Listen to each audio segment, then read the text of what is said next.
आप सभी भाई बहनों का आध्यात्मिक ज्ञानात्मक चैनल की ब्रह्म मुहूर्त उपदेश कक्षा में एक बार फिर स्वागत है। आज की चर्चा का विषय है ऐश ऐश्वर्य। देखिए, ये दो साधारण से शब्द हैं, लेकिन इन दो शब्दों से ही देखिए भौतिक जगत का और आध्यात्मिक जगत दोनों का ही एक अलग अलग बोध होता है। देखिए, अक्सर आपने समाज में सुना होगा कि उस अमुक व्यक्ति की तो बहुत ही ऐश है, क्योंकि उसका जीवन में ऐशो आराम है। ऐशो आराम का अभिप्राय देखिए, स्थूल शरीर के स्तर पर जो सुख सुविधाओं का एक साधनों का जब अंबार लगा होता है, भोग्य पदार्थों का एक प्रचुर मात्रा होती है। ये जो 5 सितारा होटल में जिन व्यक्तियों का आना जाना या रहना रुकना होता है, उनके जीवन में देखिए इसी प्रकार की ये स्थूल शरीर के स्तर पर ऐश देखने को मिलती है, या उनका एक व्यक्तिगत जीवन ऐशो आराम में गुजरता है।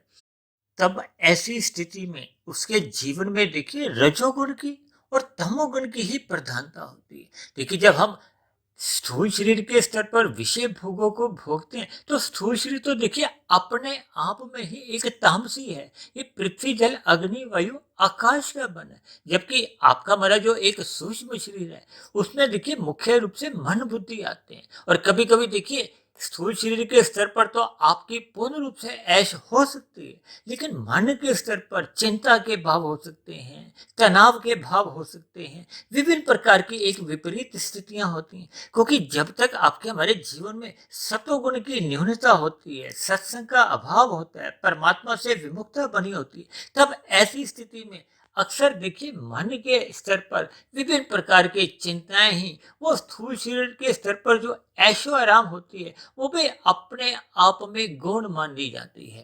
जबकि दूसरा शब्द ऐश्वर्य ये भगवान के लिए, परमात्मा के लिए, ब्रह्म के लिए इस्तेमाल होता है, क्योंकि परमात्मा ही आनंद स्वरूप सत्ता है। परमात्मा को ही सच्चिदानंद कहा जाता है। जबकि हम सभी मनुष्य तो मात्र एक सत्य चित है, क्योंकि हम सभी एक आत्मा है।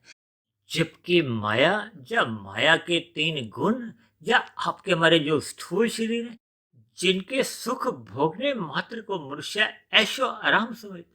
जबकि ये स्थूल शरीर देखिए एक समय सीमा के बाद प्रौढ़ावस्था को प्राप्त होता है, वृद्धावस्था को प्राप्त होता है। ये भोग्य इंद्रियां भी ये क्रमशः शिथिल होती जाती हैं, और भोग्य पदार्थ रहने पे भी ये आपके हमारे स्थूल शरीर की इंद्रियां उन भोग्य पदार्थों को भोगने में असमर्थ रहती हैं।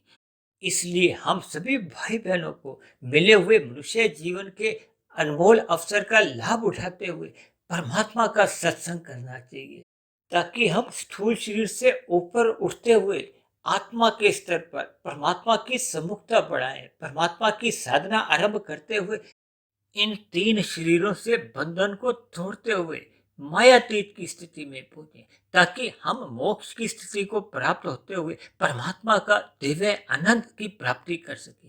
तो ऐसी सभी शुभ स्थितियां हम सभी भाई बहनों के जीवन में भी बने। इन्हीं शुभ कामनाओं के साथ आज की चर्चा विशेष को यही विश्राम देते हैं। शाम को फिर मिलते हैं संध्या बेला संदेश में। तब तक आप सभी भाई बहनों का बहुत बहुत धन्यवाद।